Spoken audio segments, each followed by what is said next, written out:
Good morning student. हम अपना our changing earth पढ़ रहे थे, उसी के अंदर पढ़ते हैं work to sea current and waves. ठीक है, सी और current waves. Current are the most powerful agent of coastal erosion. The erosion deposition of work sea waves give the birth of variety of coastal landforms. ठीक है, कैसे सी currents या waves क्या कैसे काम करती है। जो सी ओशन वेव्स होती हैं वो करंट से बहुत ज़्यादा एजेंट क्या होती हैं, क्रिएट करती है वो कोस्टल इरोशन से।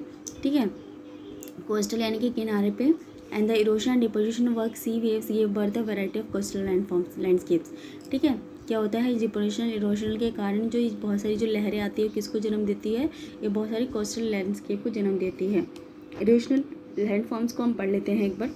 सी caves, these are formed due to the gradual erosion of weak and strongly joined rocks by the sea waves, and these are joined to went into the widened into the large hollows and they called the sea caves. ठीक है, ये कैसे होती है, ये क्या होती है, धीरे से इरोशन ले लेती है, ये बहुत ही वीक होती है और स्ट्रॉन्ग रॉक्स में क्या करती है सी वेव्स लेती है और ये क्या करती है ज्वाइन कर लेती है आके नंबर ऑफ हॉलोज में, खाली जगह पे बहुत ज़्यादा बन जाती है, इनको हम सी केव्स बोलते हैं। ठीक है, ये देखो खाली जगह से बन जाती है। When the sea caves continuously strike and rock and the crack develop over the time they became the cave like structure called the sea caves. ठीक है, जब क्या होता है सी वेव्स कंटिन्यूसली स्ट्राइक करती है रॉक के साथ। ठीक है, लहरें हमेशा रॉक के साथ टकराती है तो वो क्या करती है, बहुत बार टकराती है तो वो वहाँ पे केव टाइप स्ट्रक्चर बन जाता है जिसको हम सी केव्स कहते हैं। ठीक है, अब आती है sea arch. When two caves approach other from the इधर the side of the headland and the united they originate and arch only the roof of the caves remain। ठीक है, हम देखते हैं जब दो केव्स होती है ना वो क्या करती है, या तो साइड में या हॉलन पे क्या करती है यूनाइट कर लेती है आपस में। देखिए दो के बीच में से जब वो केव निकलती है आर्च शेप, ठीक है यू शेप की यहाँ पे ऊपर फॉर्म कर लेती है, उसको हम आर्च केव से बोलते हैं। ठीक है, फिर आते हैं stacks. either the erosion by the ocean waves they finally lead to the total collapse and they arch and they break the roofs। ठीक है, ये क्या करती है, दो यहाँ पे आर्च बनाते हैं पर क्या होता है ज़्यादातर इनमें इनकी छत गिर जाती है, कोलैप्स से ये वेव्स टकरा जाती हैं और इनकी छत गिर जाती है। The seaward portion of headland and remain the pillar they widely known as the stack. ठीक है, बस ये क्या होती है ऊपर की छत हट जाती है, बस ये पिलर खड़े रह जाते हैं। ठीक है, इनको हम स्टैक कहते हैं। सी Cliff, the steep rocky coastal rising and vertically above the sea water is known as the sea cliff। ठीक है, सी क्लिपिंग मतलब यहाँ पे स्ट्रीप रॉकी माउंटेन्स यहाँ पे होते हैं कोस्टल पे वर्टिकल शेप में, लंबे शेप में। ठीक है, और उनको हम सी क्लिप्स कहते हैं। डिपोजिशनल लैंडफॉर्म्स, बीचेस को हम सबको पता है, the sea waves deposit sediment along the shore that the forms beaches. ठीक है, यहाँ पे क्या है, बीच के सी वेव्स जैसे आती है वो बीच पे अपना सामान इकट्ठा कर देती है। ठीक है, जो भी सामान लेकर आती है वो। तो Marina beach on Tamil Nadu coast is the famous beach of India. Marina beach जो है बहुत इंपॉर्टेंट बीच है तमिलनाडु में। Bars and barriers, the embankments of the sands formed the sedimentation through the sea's wave parallel to the coastline known as the bar, while the larger bar terms as the barriers। ठीक है, barriers यानी कि रुकावटें। क्या होता है, जो Sands अपने साथ क्या सेडिमेंट्स लेकर आती है सी वेव सी पैरल। ठीक है, इनको हम बार्स कहते हैं। जब ये बड़े लेकर आती हैं, बड़े सेडिमेंट्स लेकर आते हैं, इनको हम बैरियर्स कहते हैं। वर्क ऑफ ग्लेशियर, ग्लेशियर कैसे काम करते हैं। Glacier are river of ice, they moving ice mass and down to the sleep slopes under the impact of gravity, they called glacier. ठीक है, ये क्या होते हैं, रिवर्स आइस होती है ये। ठीक है, मूव करती है नीचे की तरफ मूव करती है, इसका इम्पैक्ट ग्रेविटी क्या करती है, फॉर्म करती है, इसको हम ग्लेशियर कहते हैं। Glacier generally give birth to the erosion landform in the highland.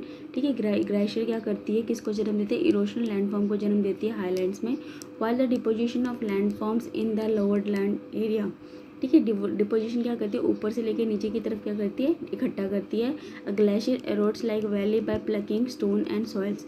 ठीक है, एक ग्लेशियर कैसे एरोड होता है, एक वैली से, स्टोन से, सॉइल से, इन सब से ग्लेशियर बनता है। इसके erosional landforms, U shaped valley, the glacier downs to the journey and the cape out the deep wide steep side and the flat floored valley which is also known as the U shaped valley, the horn cirque tarn tail crag etcetera the other erosion features of glacier. U shaped valley, ठीक है, इसको हम you shaped valley बोलते हैं क्योंकि ये देखो ऐसे यू शेप में ऐसे फॉर्म्ड हो रही है यू, तो इसको हम यू शेप्ड वैली बोलते हैं। इसके बाद हमारा आ जाता है depositional landforms. Moraina, the material carried by the glaciers such as rock, big and small sand, silt get deposited. This deposition form glacial moraines, and these are the light deposition features the glacial till they can be dragged when the glacier melt. ठीक है, deposition landform में मोरेनिस किसे कहते हैं? ऐसे material जो glaciers, rock, बड़े बड़े पत्थर से क्या बनता है और सिल्ट डिपॉजिट करते हैं। और ये डिपॉजिट जो होते हैं ये क्या करते हैं? बड़े बड़े डिपोजिशनल फीचर एक जगह पे इकट्ठे कर देते हैं, और हम इनको बेड ड्रैग्ड भी बोलते हैं, बेड की तरफ से ड्रैग करके खींचा हुआ। और ये क्या होते हैं? जब ग्लेशियर पिघलते जब ये फॉर्म्ड होते हैं। Drumlins, esker et cetera are the other important depositional landforms of the glacier. ठीक है, ड्रम लाइन हो गए, एस्कर हो गए, इंपॉर्टेंट क्या है? डिपोजिशनल लैंडफॉर्म्स के। इसके बाद आते हैं हमारे work of wind. Wind also an important geomorphic agent of erosion. ठीक है, विंड क्या है? बहुत इंपॉर्टेंट काम करती है जियोमॉर्फिक एजेंट की तरह इरोशन में, but it not much effective in river and sea wave. ये ज़्यादा रिवर्स पे या फिर सी वेव से इफेक्टिव नहीं होती है। Wind is comparatively minor agent because there is a low density of air as compared the rocks and water. Wind works an active erosional agent in the desert area. Wind works an active erosional agent in a desert area. ठीक है, wind कैसे काम करती है? Active erosion agent की तरह काम करती है डेजर्ट एरिया में। Erosional landform, mushroom rocks, the rocks having the broader up part of a narrow base called the mushroom rocks. ठीक है, इरोशन लैंडफॉर्म में मशरूम रॉक्स। ठीक है, ये रॉक्स क्या करते हैं? ऊपर की तरफ पैर उठाया हुआ है, ऊपर की तरफ एक अपर पार्ट होता है, इसको बेस होता है वहाँ पे, उसको मशरूम रॉक कहते हैं। They resemble the shape of mushroom. ठीक है, ये मशरूम की तरह क्या करते हैं? शेप बनाते हैं। They are form excessive erosional work in wind in the lower section of the rock and compare to its upper part. ठीक है, मशरूम शेप के लिए होता है, इसलिए हम लोग इसको मशरूम रॉक्स कहते हैं। इसके बाद demoiselles, this rocks pillar having the relatively resistant rock. ठीक है, ये रॉक्स कैसे होते हैं? इनके पास पिलर्स होते हैं, रेसिस्टेंस रॉक होते हैं, और at the top of the soft rock below the wind erosion soft rock while the hard rock remains standing pillar while the pillar shaped the feature present desert called the डेमोनेंसिस। ठीक है, डेमोनेंसिस में desert में हमें मिल जाएंगे ज़्यादा।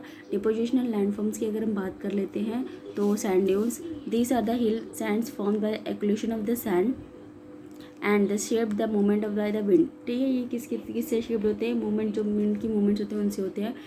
Dunes are the formed when the wind deposit sand from the low hills. Dunes are generally formed in the groups.